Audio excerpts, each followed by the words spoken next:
O nosso convidado de hoje é um empreendedor inspirador, nascido na periferia de São Bernardo do Campo. Começou a trabalhar aos 9 anos e, com esforço, formou-se em administração e comércio exterior. Atualmente, ele é fundador e CEO da Biscoitê, a primeira boutique de biscoitos do Brasil. Seja muito bem-vindo, Raul Matos. Bom, obrigado. Uma honra estar aqui com vocês.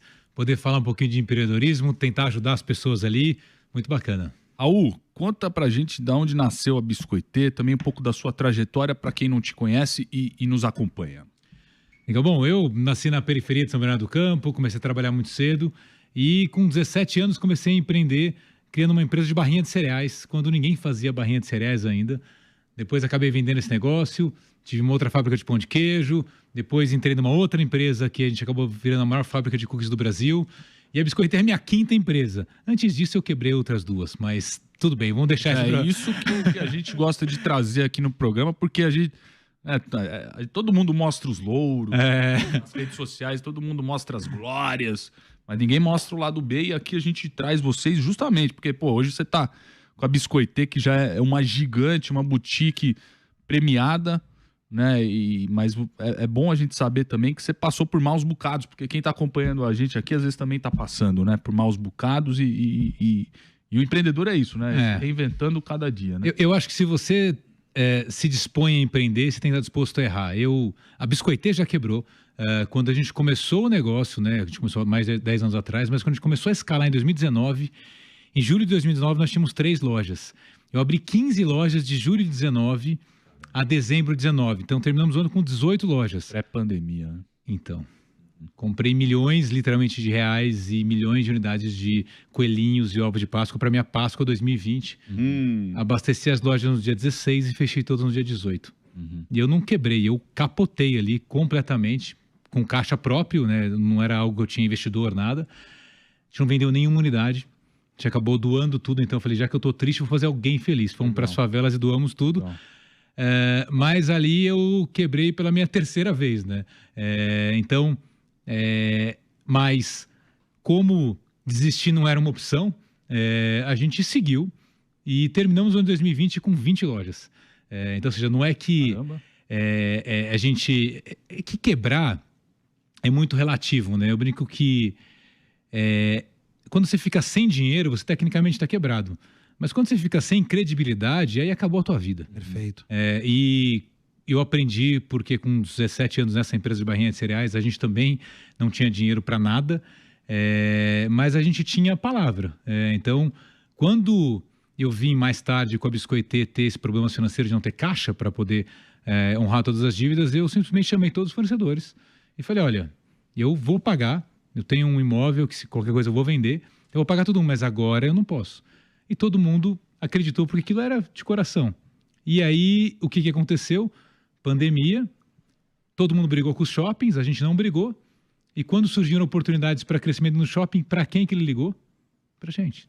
Que não tinha pago também o aluguel, mas que tinha ido lá com coração aberto e falado, olha, não tenho dinheiro, mas eu vou pagar, fica tranquilo que eu vou pagar.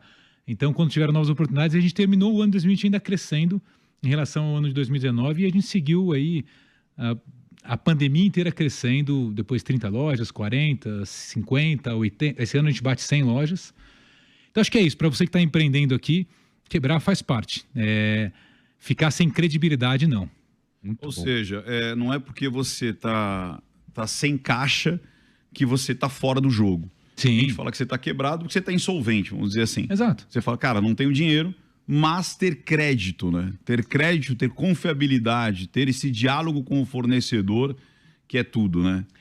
Eu acho que as pessoas, quando têm um problema, acabam se escondendo no problema e não enfrentando. E quando você enfrenta com transparência, qualquer pessoa está disposta a ouvir. Ela pode entender ou não entender, mas ela vai te ouvir.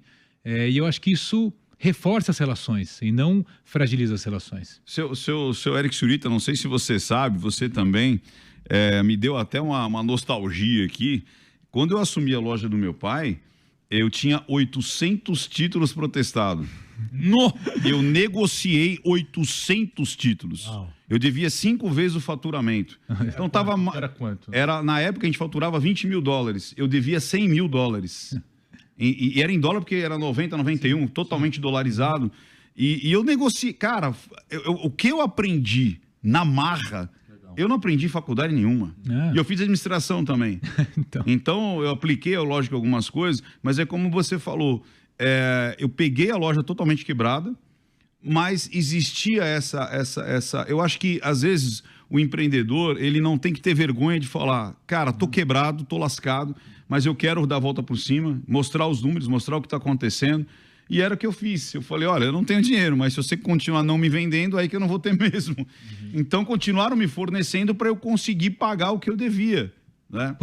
Porque vendem uma imagem de um empreendedor, herói, com ego gigantesco. E dá tudo certo. Estavam falando antes aqui com relógios milionários.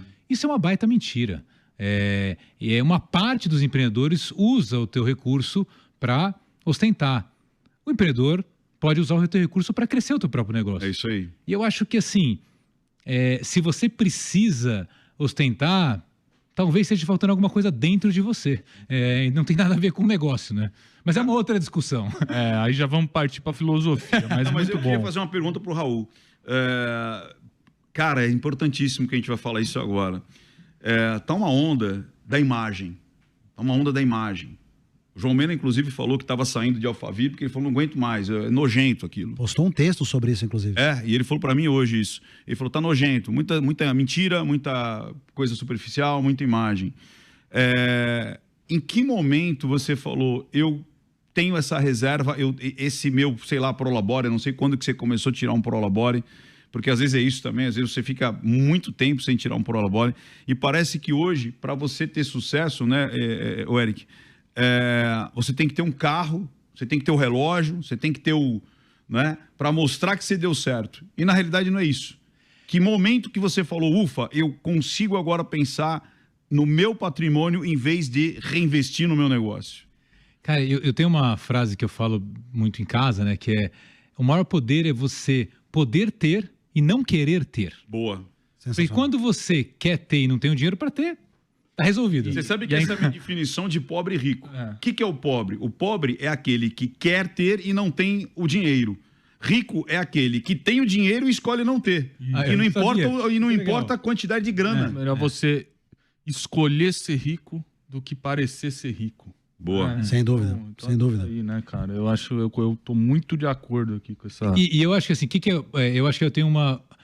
Nascer na periferia, perdi minha mãe cedo, tenho uma história familiar complexa, e isso foi muito bom, porque na prática eu queria ter um tênis, depois uma calça jeans, depois uma bicicleta, depois um carro, depois Isso foi aumentando. E aí, quando eu fui chegando em todos esses patamares, e eu acabei... A minha última empresa a gente vendeu, a gente tinha sócios, os maiores empresários do Brasil ali, foi nosso sócio lá.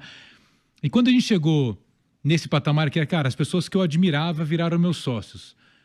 Os bilionários do Brasil, a maioria a gente já tinha uma relação próxima. E eu via que eles não tinham esta vida que hoje está se vendendo na internet. Nenhum deles tem. E não é que você não pode ter teu jato, teu avião, teu helicóptero. Acho que se você gosta, o teu relógio, tudo bem. Agora, se você precisa daquilo, é que é o problema. Então, eu acho que para mim virou essa chave quando eu conquistei tudo isso. E um dia eu estava numa reunião aqui na Faria Lima e saí de uma reunião na Faria Lima com investidores e fui para a favela, lá visitar o pessoal lá. E eu saí de uma reunião com as pessoas, umas pessoas mais ricas do Brasil. Tava um puto estresse, não sei o quê, e o dólar, e não sei o quê. Cheguei lá na favela, a galera fazendo churrasco. Tinham acabado de receber. E eu falei, cara, quem que realmente está feliz? É quem tem bilhões e está preocupado com o câmbio, ou o cara que ganhou o salário, comprou tudo de carne e cerveja, chamou todo mundo aqui e não está preocupado com amanhã. Por quê? Porque ele também sabe que amanhã, se ele precisar, ele vai na casa do outro comer. E esse senso de comunidade... Então, assim, eu comecei a graças a Deus, cedo, pensar no que de verdade me faria feliz e ver esses mundos diferentes, né?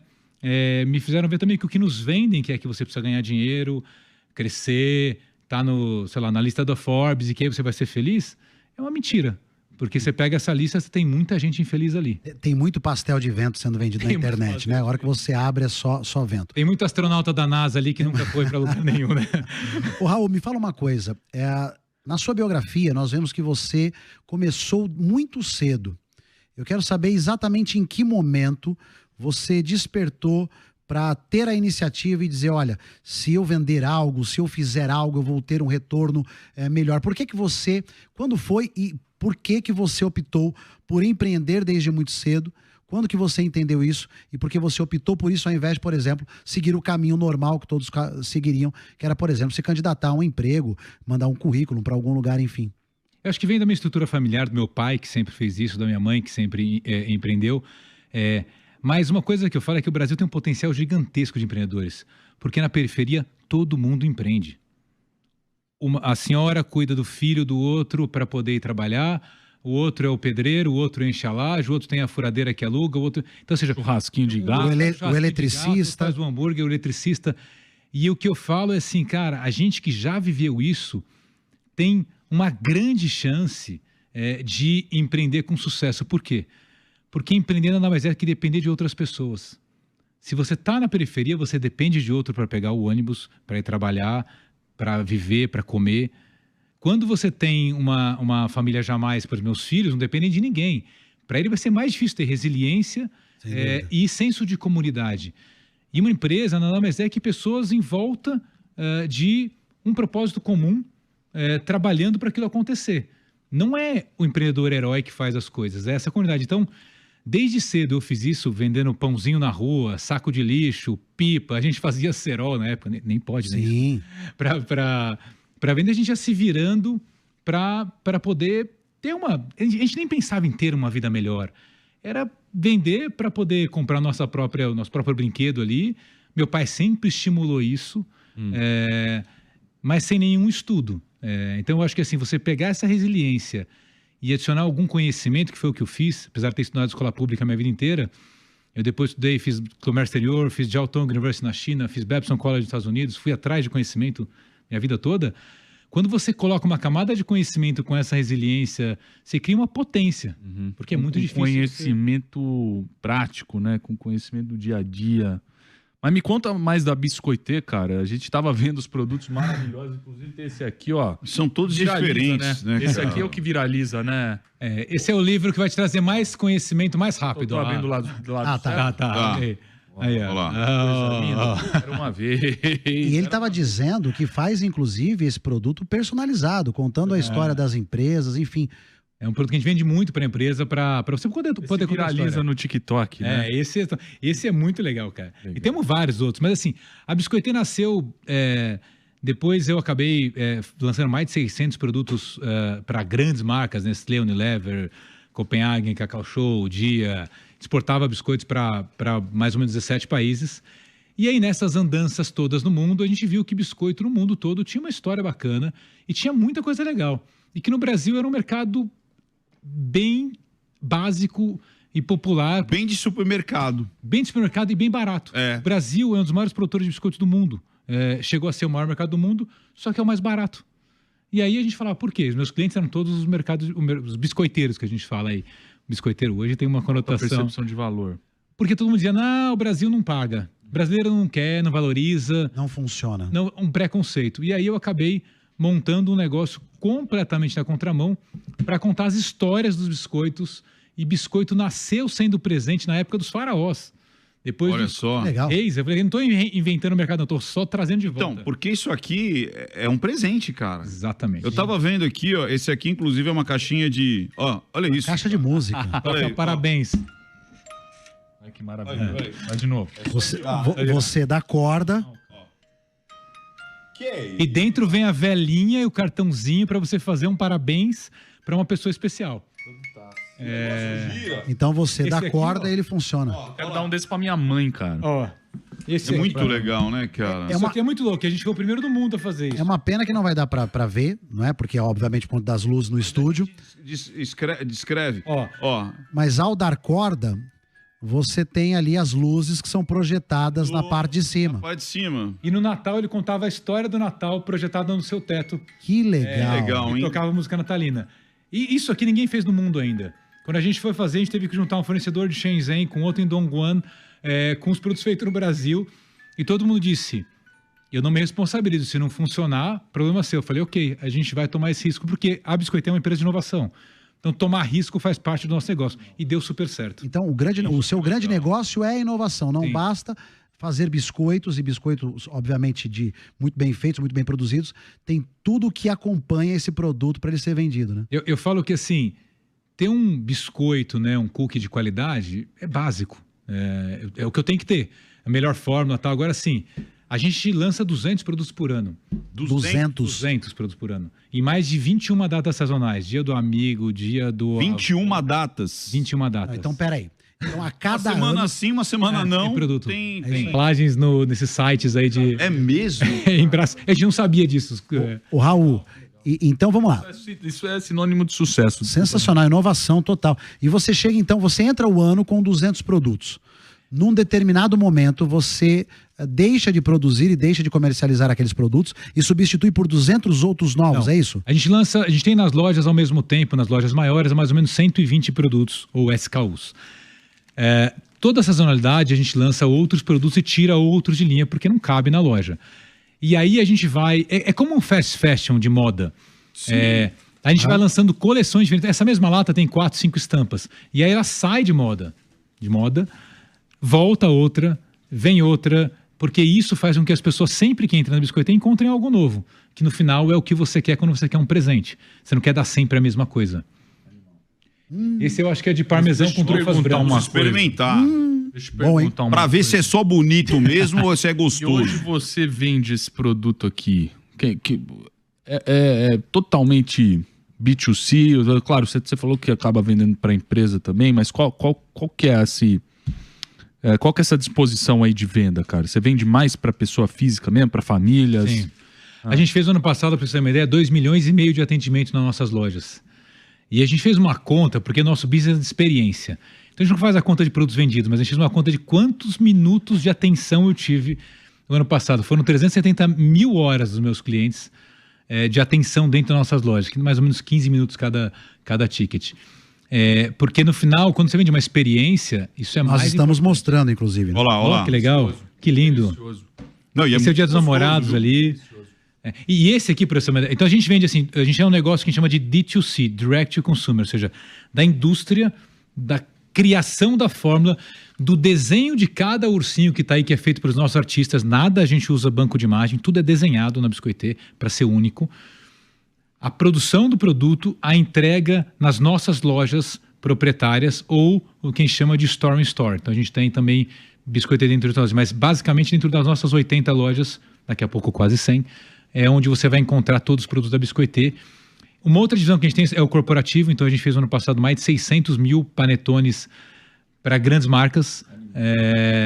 E a gente tem também uma área de eventos que faz aí eventos sociais, empresariais, etc. Porra, excelente, cara. Das 80 lojas, quantas são próprias Essa pergunta que eu ia fazer. e quantas são franquias? 35 são próprias e as outras são franquias. Quantas franquias, perdão? Bom, 35, os 40, umas 45, né? E as franquias, qual é o modelo que você tem? Só loja, quiosque? Lojas e quiosques. Lojas e quiosques. Brasil todo? Brasil, 16 estados. Qual que é o ticket médio? R$55. É um ticket médio Baixo até. relativamente baixo, mas é engraçado, porque a gente também tem cafeteria, né? Esse ticket para cafeteria, aí cara, derruba a média. Não, mas é incrível. R$55 para cafeteria, o desafio aí qualquer um, porque Claro, ninguém tem. mas derruba a média desse produto Exato. maravilhoso, né? Por exemplo, no Natal a gente chega a ter no e-commerce, a gente tem um ticket médio de R$308. É super alto, porque não tem o café. Em datas sazonais, meu ticket de loja vai para uns R$120. Porque aí a gente tem uma venda muito grande. Não, cara, vocês estão bem diferente. Tá de parabéns, Muito cara, legal. pela Sensacional. trajetória, pelos altos e baixos, pela humildade. Obrigado. Pô, cara legal, bicho. Pô, que legal trazer. Pelo produto, hein? Maravilhoso, hein? Raul Matos. É isso aí, o Raul da Biscoité. O Rafa O Instagram não para de dele comer, bicho. Dá uma olhada nisso. é bom demais. Olha lá. É trufado esse aqui, gente. Vocês não têm ideia. É salgadinho. @raul.biscoité, tá aí na tela, ó, pra você, o Instagram do nosso querido Raul. Tá aqui conosco hoje. Veio diretamente lá da Biscoité, lá de São Bernardo. Lá São Bernardo da Borda do Campo. São Bernardense. São Bernardo, batateiro.